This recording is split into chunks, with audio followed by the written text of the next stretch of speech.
Hey everybody. It's nice to be here. I wish I could be on your campus. Sadly, I'm sitting here at my house. Um, but you know, that's the way it is, the crazy times that we live in. Also, just want to mention that it's a little odd because I'm not actually able to see you given all the things I have to do with my presentation with both of my screens. So I'm going to be relying on Professor Metz, Emily to let me know when anything comes up, anybody wants to say anything. So, yeah, today we're going to be talking about race, gender, partisanship in 2016 and 2020.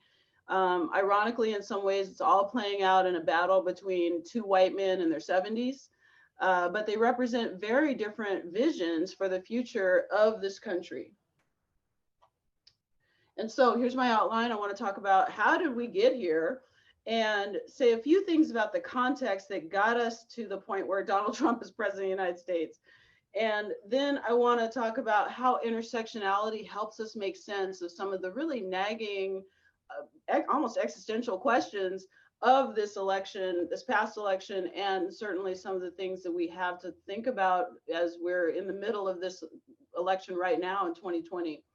Then I want to just take stock, talk about where are we right now on race, on gender, on partisanship, and where are we possibly going. So I'm going to move it forward. So how did it get to the point where Donald Trump ended up as president of the United States?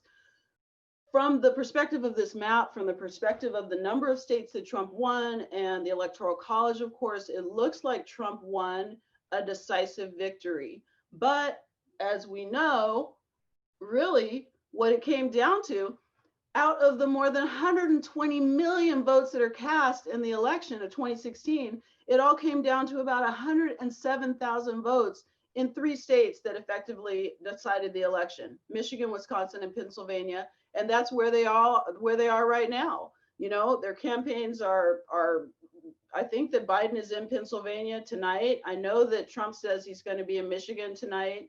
And as you also, I'm sure you know, nobody has come to Oregon. Nobody's paying attention to us. Okay, and that's part of one of the many dysfunctions, obviously, of our political system is that we've got so much of an emphasis on these swing states because of the way Electoral College works. Also, as you know, the winner of the popular vote doesn't necessarily mean that that's the winner of the election. And so usually the winner of the Electoral College wins the popular vote, but 5 times in history, it's gone down differently. And 2016 was one of those times. 2000 was crazy. That I thought was insane. But here we are now, 2016, and 2020 could be even more crazy, as we'll see. But you know, Hillary Clinton, of course, won that election, the popular vote, at least by more than 2 million. But again, given our system, she's not the president. When we think about what happened, okay, there's a whole lot that we could talk about here, as this cartoon suggests. I mean, Wisconsin, the hackers, the burn. Remember Anthony Weiner? Who, you can't even make this stuff up. Comey at the very last minute. Okay, so we could talk about a lot of stuff, but given that I've only got 45 minutes and I don't want them to do me like they did with Trump and cut my mic if I push past the 45 minutes. So I'm trying to stay within my time limit. So I'm just going to focus on a couple of key elements that I think are critically important here. I want to talk about negative partisanship, race, gender, and touch on education. And I want to talk about these aspects both in terms of trends over time and then what happened in 2016. That didn't work.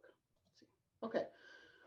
Alan Abramowitz, respected political scientist at Emory, has this new book out, which I'm coming to in just a moment, but he has this article as well. It talks about negative partisanship explains everything, and that conservatives and liberals don't just disagree, that they actually like to hate each other, and that it's getting uglier, and that's a big part of our problem. So when you look, for example, at what he's talking about, so negative partisanship, strong dislike of the opposing party rather than support for one's own party. And he talks about how that explains so much in American politics today, that it's about how are the parties even hanging together? Sheer hatred of the other team rather than a shared sense of purpose. And again, that brings us right back to the dysfunctions, the fragility, you know, of our democracy. And this slide really coming up here shows it. Okay, I love this slide. I don't know if you can see here, but this is 1949, and then we're going all the way through to 2011. So what this is what we're looking at here is the likelihood that that Democrats in the House, Republicans in the House are going to vote with their own party or cross party lines. And so you can see that in the 40s, in the 60s, well, certainly in the 40s and 50s, but by the time we get to even the 60s and 70s, that it's really quite common for members of one party to vote with the other party. And because the blue and red dots are intermixed. But gradually, when you get to the 1980s, especially in the early 1990s, 94 is a critical moment because that's the when the Republicans take control of the House for the first time in 40 years. Newt Gingrich is credited for, I was going to say for better or for worse, but really for worse, for exacerbating the political polarization that we have now to these crazy, unheard of heights. And so you can see this all the way up to 2011. We also, of course, have, you know, the partisan divide in Congress is reflective of a partisan divide within the electorate. And so this slide is, you know, Congress isn't the only place where partisan rancor is intense. So what we're looking at here is Pew Research that talks about how the increasing share of partisans see members of the other party as closed-minded or immoral. So when you ask Democrats, how do you feel about Republicans? You ask Republicans, how do you feel about Democrats? They're closed-minded, they're immoral, they're lazy, they're unintelligent. And those numbers have gone up from 2016 to just last year, okay? So then Abramowitz talks about in his book here that's called The Great Alignment, Race Party Transformation and the Rise of Donald Trump. He talks about how first, these divisions are not new, as I just mentioned. They go back to 94 and even before that, but they've been taken to a new level, okay? And that's something that I'm talking about now, and I'll talk about it again at the end. And he talks about how he sees Trump's election as a clear result of a realignment of race culture ideology that's segmented by political party, and about the role of negative partisanship in undermining Clinton, right? So this in and of itself is scary enough, but when you think about this next slide and put them together, that's when it gets pretty scary, actually. So realignment of race, culture, and ideology, okay? So now here we go. What it really boils down to is, let's turn to race. The GOP is increasingly dependent upon white voters, okay? The fact of the matter is, the whole Republican Party is almost entirely comprised of white people, okay? The percentage of GOP voters who are white stood at 90% in 2010, as you can see right here, okay? 90% of all GOP voters are white in 2010, even though the total electorate is becoming less white, as you can see here as well, okay? This is a huge problem in a two-party system and in a country as diverse as ours. One party almost entirely white. By 2016, 92% of all of Trump's voters are whites, even though, again, look at the composition of the electorate. Whites are shrinking here. And that helps to explain a lot of things around voter intimidation and whatnot, because what a lot of that is, it's part of a larger story about white anxiety around rapidly changing demographics.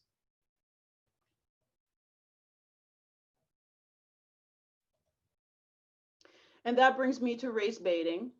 I want you to just take a look at this cartoon. You've got two white guys in the GOP establishment members only club, and they're sitting there saying, with their martinis or whatever, my God, how could Trump and Cruz have happened? But it's just, the writing is literally on the wall, where you've got the Southern strategy, religious pandering, Russian enabling, billionaire coddling, Fox News, etc. Okay, it's all around them. They've either created or enabled the monster themselves. It's right there.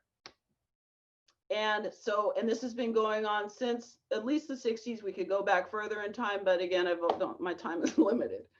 Okay, So when we bring it up to date and talk about recent years and think about voting by race, okay? So the trend over time, the fact of the matter is that a majority of whites have voted Republican in every election over the past 50 years. Here you've got the numbers right here. Since 76, Republican nominee has received on average 54.8% of the white vote. And so in that sense, we can look at what happened in 2016 and say, well, that's part of this larger trend. Trump won white people by 21 points. Let's move on then to gender. And again, similar story in that the trend over time is that women tend to vote Democratic, men tend to vote Republican, as you can see here. In 2016, Trump loses women by 12 points, wins men by 12 points. So in that sense, again, continuation of the past, except that we're talking about a 24 percentage point gender gap, which is the widest that we've seen in more than 2 generations. But then we got to break it down. Let's look at it more closely to see really, to talk about really what is going on here, what actually happened. And so if we look at the election by race, gender, and educational attainment, that gives us a different view, okay? So here in this slide, what we have is Edison research is emphasizing how whites without college degrees, women, here, white women, non-college, right, 64, okay, white women without college degrees and white men without college degrees, how they chose Trump. But look at the white women college grads, 45% of them supported him. You put it all together and what we have is a majority of women who voted for Trump, okay? Which is what I say at the bottom. While a majority of all women voters backed Clinton over Trump, Clinton did not win a majority of white women voters, okay? And that in part is why this picture here went viral on social media. You've got the white ladies in their pink pussy hats, you know, out there protesting the resistance, right? But right there, what is just right in front of our faces? The fact that a majority of white women voted for Trump, as we can see here with the election results by race and gender. So what we're looking at is, you know, so white men are represented 34% of the electorate, and they chose Trump 63% over Clinton 31. White women here, 36% of the electorate, and they chose Trump 52% over Trump, you know, Trump over Clinton. So we're talking about the first time we have a viable woman candidate who makes it this far, and a lot of white women just rejected her compared to, look, for example, at the Black women. You know, we're only 7% of the electorate, but 93% of us chose Hillary Clinton. So, I mean, when I talk to people, it's just, you know, I feel for a lot of people, it's a lot of white people who have all these issues within their families and intergenerational stuff, and they can't talk to their relatives. We don't really have these problems, Black people, because we voted for Clinton, okay? So there you have it, you know, and you look at the Black men, 85% of the electorate, but 80% voting for Clinton. So let's move this forward. You know, millions of women, almost all of them white, voted for Trump. And that is likely to happen again in this election year. So let me just sum it up thus far. We've talked about partisanship in the election, the role of race, gender, in terms of the outcomes, trends over time, and what happened in 2016. Just touched on education just briefly for a moment. And so now I want to move on talking about intersectionality, because intersectionality really gives us a means by which to kind of wrap our heads around this. How do we understand what happened in 2016 and what is likely to come about again here as we're voting right now in 2020? Okay, so what is intersectionality? The idea, we're talking about the combination of various oppressions or privileges that together produce something unique and distinct from any one form of disadvantage or advantage that's standing alone. So you can see a person who, you know, we have to think about what is your age, your education, your race, your ethnicity, your occupation, all those things, your sexuality, all those things play into what our lives are like on a daily basis, how we walk and live in the world. But then the question that comes up here, and why I love this article that I asked you to read, is because, then you can ask yourself, it's a reasonable question, what does intersectionality have to do with the 2016 election? As Professor Metz pointed out at the top, oftentimes political scientists tend to think about intersectionality as if it's some abstract theory that is not related to real politics. Well, what I want to suggest is that it's worth stating here that intersectionality is not just some abstract theory in some ivory tower. It's real talk in real life, and it has significant political implications, as demonstrated in the article that I assigned. So here we have it. Possessive investment in white heteropatriarchy, 2016 election, and the politics of race, gender, and sexuality. So, I mean, it gets really deep. What they're talking about is that they're arguing that this past 2016 was not necessarily anomalous and exceptional, in the sense that it represents an extension, and they argue perhaps even the beginning of a consolidation of enduring, intersecting configurations of racialized and gendered power, marginalization, and oppression. And that it's all about the political consequences of the proximity to or distance from the benefits of white heteropatriarchy. So let's talk about what is heteropatriarchy. It's defined in the article as the systems and structures that presume and perpetuate a gender binary system, male dominance, and normative heterosexuality that are often grounded in what many consider to be misogynistic ideas about women. And so when we get to it and think about some of the questions that have plagued me, I mean, I like this article a lot, and part of it is because it helped me to understand some questions I needed answers to, just on an individual level, and also because of my job, because I got to tell other people. So one thing we ask is, okay, how could so many white women who have supported racist, xenophobic candidate who threatened to incarcerate women who exercise their constitutionally protected right to abortion, how could so many white women have supported a candidate who bragged about assaulting women and then defends himself by saying that the allegations couldn't possibly be true because the women that are accusing him are not attractive enough to bother assaulting? Literally said that. How could so many white women have supported a candidate who claimed to say he cared about LGBT rights, but then he chooses Mike Pence as his running mate, who has made his political career about opposing these rights? So, intersectionality, I think, helps us to grapple with some of these key questions about 2016 that may well come up again here in 2020.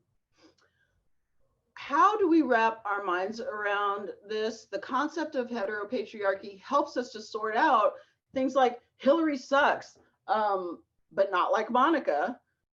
Trump that bitch. Women holding these t-shirts. A woman literally wearing t-shirt. You can grab my pussy anytime, Mr. President. Okay. I don't know how else to understand this without talking about internalized misogyny. Okay. What we're trying to figure out here, what we're trying to do is understand the acceptance and endorsement even of gender inequality on the part of women who, were unmoved apparently by the possibility of a woman president, and not just that, but undeterred by the possibility of an openly misogynistic one. Okay, so if you want to put it, I look forward to hearing any thoughts you may have. If anybody thinks that there's a different way to think about this, then let's hear it. I look forward to your comments, your questions, the discussion. I have nothing other than this to explain it. Okay. I wanted to move on to their data, where they're looking at data from the 2016 NES. And so what we can see here, for example, is that, you know, married white women are much more likely to support Trump, 57%, compared to never married white women, 34%. This is what we call the marriage gap, and it's another longstanding pattern in American politics. And we can move it forward to talk about some of the other patterns that they find. So for example, I just want to note right here, because this is coming up from my next slide, there's all different ways to cut, slice, and dice it. But when you look at straight white men, okay, 60% of straight white men voted for Donald Trump. They represent one end of a spectrum in this article. Then you look at the other end of the spectrum is Black lesbians, who they only have 46 Black lesbians in the sample. So maybe in reality, you've got a couple more who are Trump supporters, but they're almost non-existent. They're very hard to find, okay? And so how do we think about, so then we can say, well, okay, what are the bisexual Black men and the straight Black women and the gay white men, all that? Let's just look at it this way, because then this really does, I think, give us a sense of how do we understand this whole thing holistically. And so I put this slide together. I wish they had put it in the article, something like this, but because it would have helped, I think, to get a better sense visually of what we're talking about. But this is their data, and what they're talking about, again, is the political consequences of proximity to, distance from, white heteropatriarchy in 2016.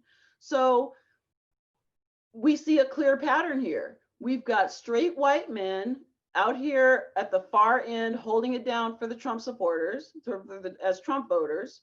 And then we got the Black lesbians way over here at the other end, where you can't barely find a Trump supporter, okay? And in between, what do we have? Married white women who are a little bit less likely than straight white men to vote for Trump, but more likely than straight white women by a little bit, who themselves are much more likely to vote for Trump than never married white women. Okay, so we're bringing in gender, race, the marriage gap, you know, all of these things in an intersectional way. And so we can see, for instance, that you've got 19% of gay white men who voted for Trump, and that's not much. But look at the gay Black men, it's only 6%. You've got 17% of white lesbians who are voting for Trump, compared again to no Black lesbians, okay? So what it all suggests is that the voting behavior, and in this context, they're talking about white women, but that their voting behavior in 2016 is related to their positions within both racialized and heteropatriarchal orders. We have a racial hierarchy in this country. People don't like to talk about it, but that's the reality of it. And we have a gendered hierarchy within this country. And, you know, you put those things together, we have a heterosexual normativity, right? You put those things together, and this is what this article shows in terms of the salience of these identities combined for voting. And I think this is so important. It's the kind of article that I think will age well, and I think that as I'm coming to in a few minutes, I think it's going to be very relevant for 2020 as well. And so that brings me to where are we now? How am I doing on time? It's only been probably 20 minutes or so, huh? I think I'm good. Okay. So that brings me to where are we now? And so where are we? We've been dealing with this for the past 4 years. Sexism, bigotry, chaos, vulgarity, hate, division, racism, violence, lies. We could go on and on, okay? But the thing is that, you know, Trump campaigned on this platform, and millions of Americans, this is what he voted for. He told us from the beginning who he was, and it appealed to many, many millions of people across the country. And I just keep reiterating that, because I have a lot of students who will say, well, if not for Trump, it's Trump, that is his, you know, he's such a, and he is, but we vote, not we, okay, but many, not we Black people, not we Black women, but millions and millions of almost entirely white people, you know, are voted for Trump. And so where are we now? We can see some of the fallout from that. We can see that this is from Southern Poverty Law Center. I'm sorry, I don't have the citation there, but that's where it comes from. We see a rise in hate groups. This is hate groups over from 99 to 2018. And you can see this big jump right up here, okay, in recent years, including our very own Proud Boys right here in Portland. And and then you look at, well, I was going to show you a little video about that, and it was so terrifying to me because what happened was, you know, in so many of these white supremacist rallies, the police have essentially, and the city has essentially kind of declared some sort of victory when they get all these people out from out of downtown. But look at where they are now. They're walking here over the Hawthorne Bridge, which is like right by my house. So it's terrifying that it's kind of like, oh, yay, we got them out of downtown. But now I'm, you know, cowering, scared at home with my children. I mean, it's pretty deep, and it seems that it's not going away, because I think we're going to see more and more of this, as we saw, for instance, over the summer. Still talking about race, the death of George Floyd, a catalyst for massive protests and smaller counter protests, but still sustained ones across the country, and of course, right here at home. As you can see, here's the Burnside Bridge. And there we see the supporters of Trump that gathered in Oregon City and then drove through Portland in a car caravan. And when they rolled into Portland, many of them were yelling to Black Lives Matter activists from the safety of their vehicles, all lives matter, okay? And waving their Trump signs, all lives matter. But wait, don't all lives matter? Well, let's look at what Black Lives Matter says. Black Lives Matter does not mean that your life isn't important. It means that Black lives, which are seen as without value within white supremacy, are important to your liberation. Given the disproportionate impact state violence has on Black lives, we understand that when Black people in this country get free, the benefits will be wide-reaching and transformative for the society as a whole. We're talking about margin to center politics. We're talking about bell hooks. We're talking about a whole litany of many Black women scholars who have painstakingly over years helped us to get to this not just theory, the theory of intersectionality, but here we are with the praxis, actual people on the street talking about margin to center politics. So that's where we are in part on race. I could go on. I'd like to talk about immigration, other things, but again, I know my time is limited. So I want to move on to talk about gender. Where are we on gender? And I'm going to show you a little video here. So just the other day, Donald Trump says that finally suburban women are flocking over to us. They realize that I'm saving the suburbs, the American dream. I terminated the regulation that would bring projects and crime to suburbia. Not on my watch. Biden will bring the regulation back, but bigger and worse. So it's watch out, white people. You know, your suburbs are going to get going to be falling apart if Biden is elected, and you're not going to have your white bubble to rely on. So let me just show you. I gotta do this to get to it. Let me see. I think this is it. Hold up. Let me go here. Okay, maybe it.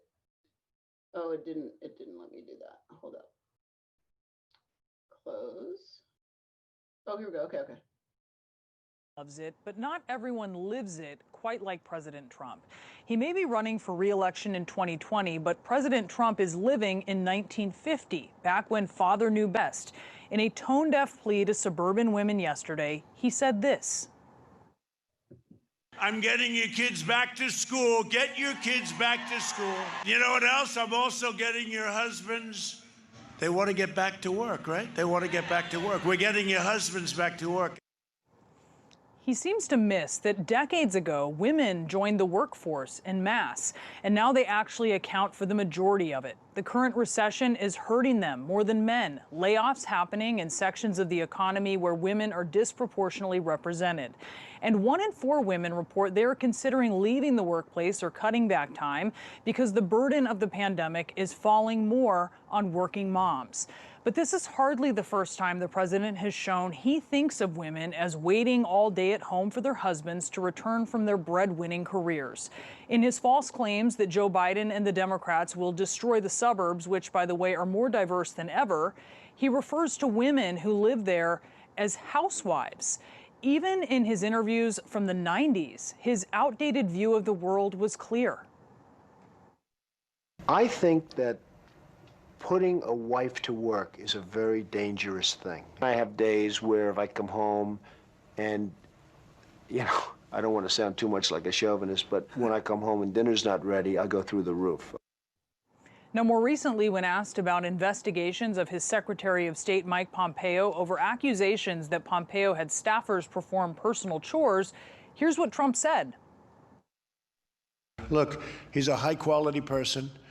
Mike, he's a very high quality, he's a very brilliant guy. And now I have you telling me about dog walking, washing dishes. And you know what? I'd rather have him on the phone with some world leader than have him wash dishes because maybe his wife isn't there or his kids are there, Of course, saying a man should never wash a dish when a woman's around to do it fell out of vogue in politics long ago. Back in May, when the president was still having coronavirus briefings during a pandemic, he singled out 2 CBS reporters who he felt were unfair to him, Weijia Zhang and Paula Reed. He told the New York Post, quote, "It wasn't Donna Reed, I can tell you that, Paula Reed. She's sitting there and I say, how angry? I mean, what's the purpose? They're not even tough questions, but you see the attitude of these people, it's like incredible." Donna Reed, the good wife from It's a Wonderful Life, and the housewife from her self-titled 1950s sitcom.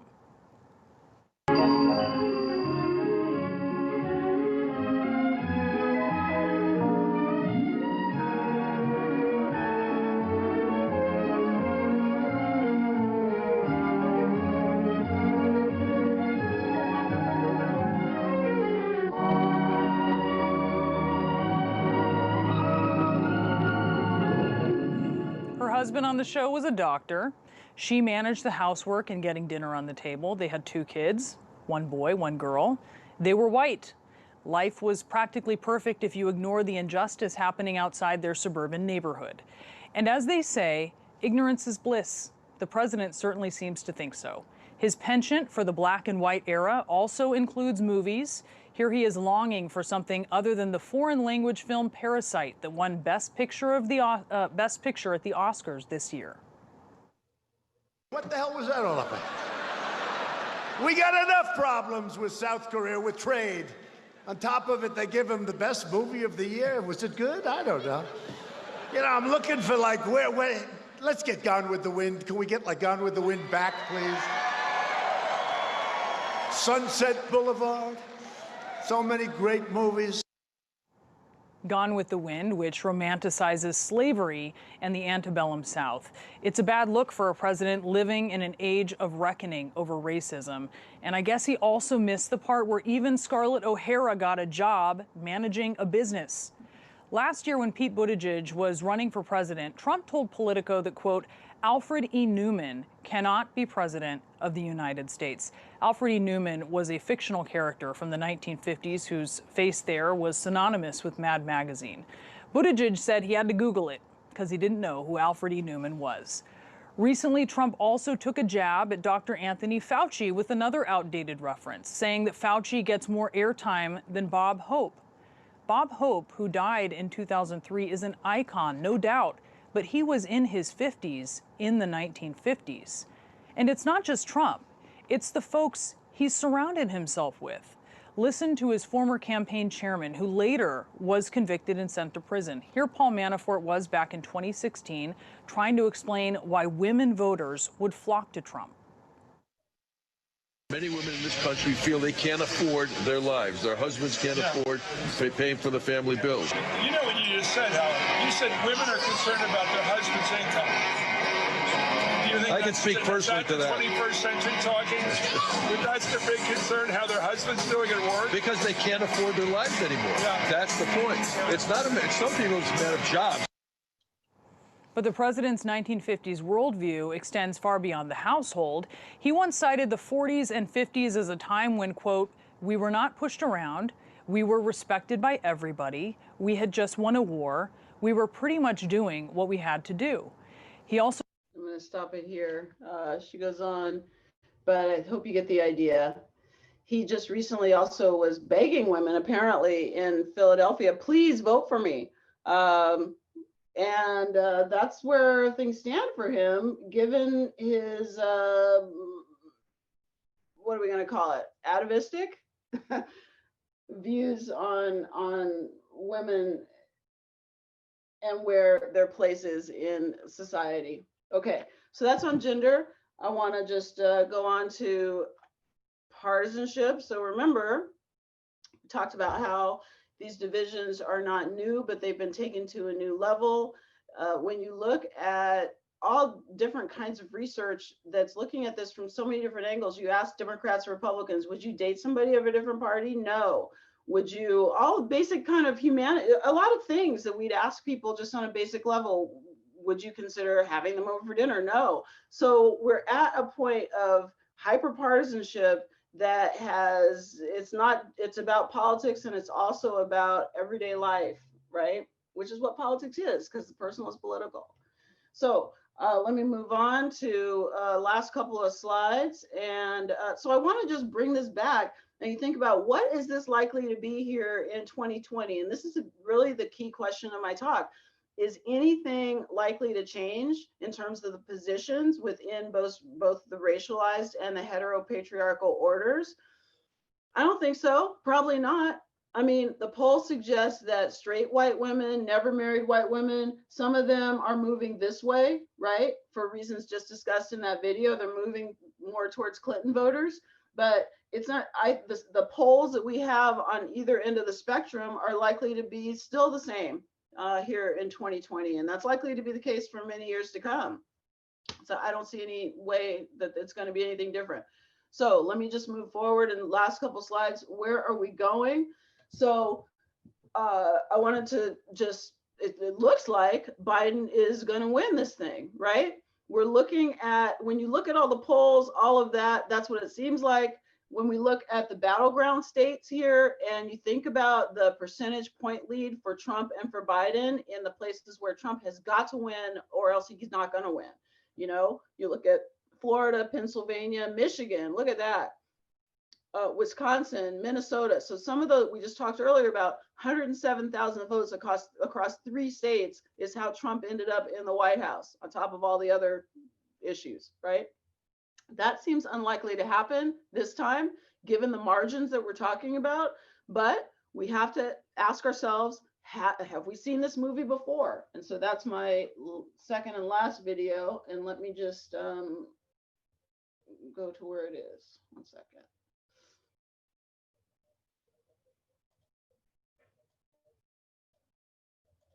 Here is the biggest question. Can Donald Trump change this map? Can Donald Trump find a path to victory, meaning a path to 270 electoral votes? You see how we have it right now, lopsided for Joe Biden. 290 electoral votes now, either solid or leading Biden's way. Only 163 for President Trump. So he needs to engineer a huge comeback. Look at the toss-up states on our board, plus Maine's 2nd congressional district. Just look at these toss-up states. Let's assume they've all voted Republican before. They all voted Republican in 2016. Even if Trump won Iowa, won Ohio, won North Carolina, won Georgia, and won Florida, even if he swept the toss-up states on our board, it would still not be enough. Joe Biden would still have the lead. Donald Trump's hill is steeper than steep because Joe Biden is competitive in every one of these states. And yet, Democrats are nervous, warning against complacency, worried they have seen this movie before. 16 days out, here's the biggest question. Can you find a viable path to victory for Donald Trump, a viable path to 270 electoral votes? Well, it's incredibly difficult because of the state of play right now. We have Hillary Clinton at 307 electoral votes, Donald Trump at just 179. Takes 270 to win. Can Trump turn it around? Yes, but it would be extraordinarily hard. With us this Sunday, Lisa Lair of the New York Times and NPR's Asma Khalid. That's a little creepy when you look back at the flashback, but that is where we were 4 years ago on this day. The question, Asma, is the Biden campaign sent out this email from the campaign manager yesterday to supporters and donors saying, don't believe the numbers. Please don't believe the numbers. But one of the interesting things about this race that makes it different is the stability. If you go back to Joe Biden's lead, this is NBC Wall Street Journal polling, a 12-point lead over Donald Trump at the beginning of the year. There you go, right there, a 9-point lead now if you play it out there. So it's stability in the lead. If you look at the biggest, most important voting group in America, that is women voters. Let me try to slide this one over here. Look at this. This is the gender gap, NBC Wall Street Journal numbers. It was big at the beginning of the year. It is even bigger now. So there are comparisons to 2016, but there also are big differences, including the stability of the Biden lead. That's right. I mean, I think, for a long time over the summer, I was looking at some sort of inflection point, trying to see if there would be an inflection point. And really, I would say the storyline of the summer leading into the fall has been the remarkable consistency of the polls. That being said, I also think that there are key demographic groups that Joe Biden seems to be doing better with than Hillary Clinton was ever able to do. And chief among them, to me, honestly, John, perhaps the most fascinating demographic group is white voters. We recently did a poll, the NPR PBS NewsHour Marist poll, that actually showed Joe Biden winning with white voters. That is a phenomenal statistic, if true, because no Democrat in recent presidential history has been able to win white voters. I would say I hear the same in my reporting when I was out there doing, interviews with, say, young, disaffected, disillusioned Black and brown voters. They may not like Joe Biden, but they understand the stakes are very different than they were in 2016. Right, and that is a big difference in the sense, Lisa, that you have an incumbent president. Hillary Clinton was viewed by some voters as the incumbent, I guess, because she had been Obama's Secretary of State. Okay, that's my last video, and I just have a couple more slides, and then that's it. 1 second, get back to that.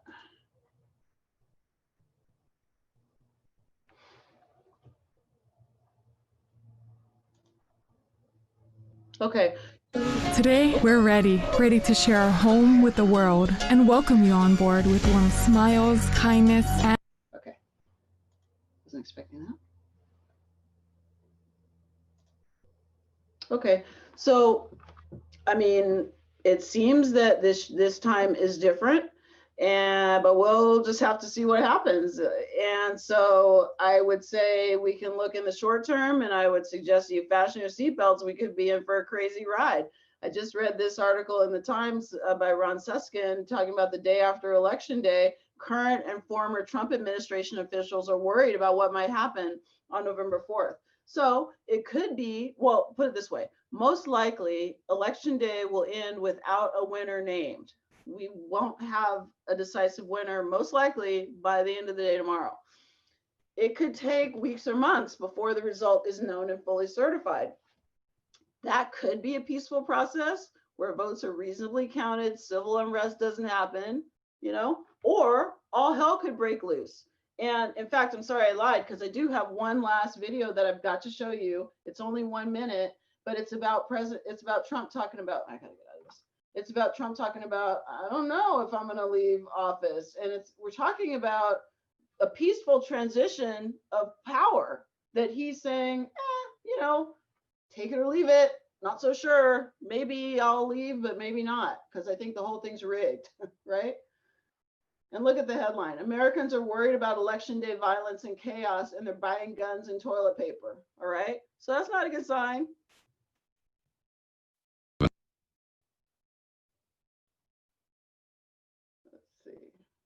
Ooh, I hope it doesn't go on. Oh, I can skip it. Good. Okay, here we go.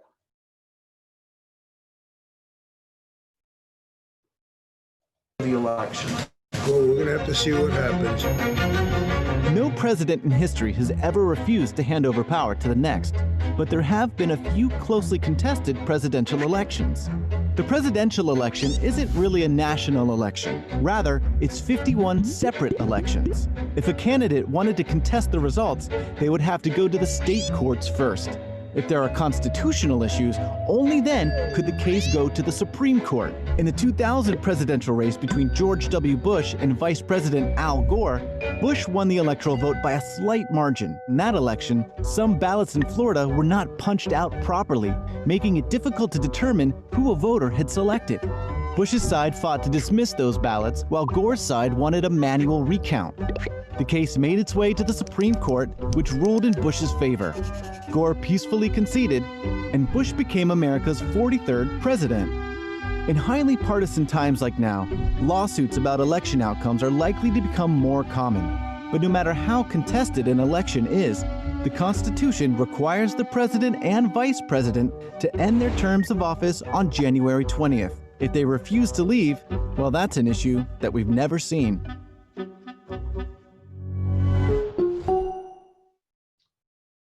So there's that. Yeah, let me get back up here. I mean, when you think about a peaceful concession, that's not Trump. It doesn't seem that he's likely to peacefully concede.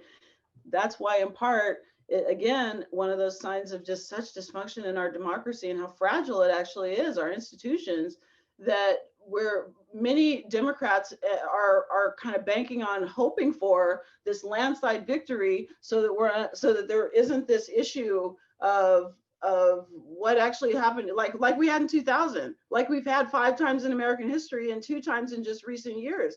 We can't just rely on, I hope for sure that there's a massive landslide, but that's beside the point at some level, because we should be able to adjudicate who is going to be the president of the United States without that buffer of a huge huge turnout in favor of Biden. So last 2 slides, I just want to say, let's be real, regardless of who wins, okay, Trumpism is gonna survive Trump. And so we have so much talk in 2020 about it's a battle over the soul of the nation.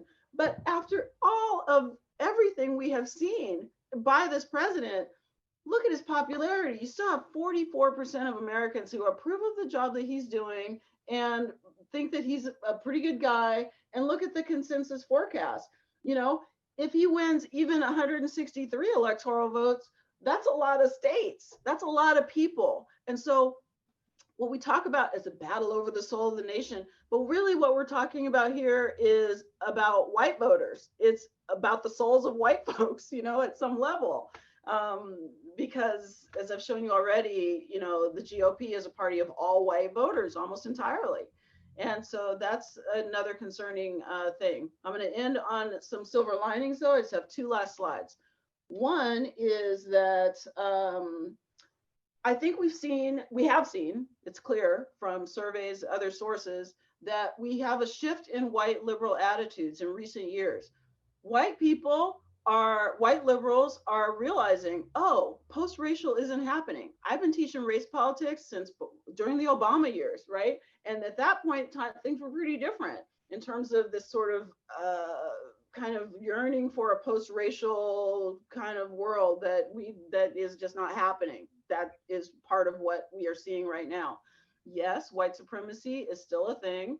Yes, systemic racism is real. And yes, systemic racism is linked to other forms of oppression. And it seems that white liberals are getting that more. Another thing that is a silver lining is the obvious superiority of mail-in voting. You got no lines. You got no voter intimidation. I have an asterisk there because you do have some voter intimidation with people going to polling areas or going even to where people are dropping off their ballots and intimidating people. But on the whole, overall, much less voter intimidation if you mail in your ballot than if you have to go into a line and stand there, right? No hacking, no need to risk your life in the current context of the pandemic. And this is my last slide, second to last. Oregon is the easiest place to vote among all 50 states. A recent study shows in terms of voter registration deadlines, restrictions, automatic voter registration, which we have in Oregon, and then early voting, mail-in voting.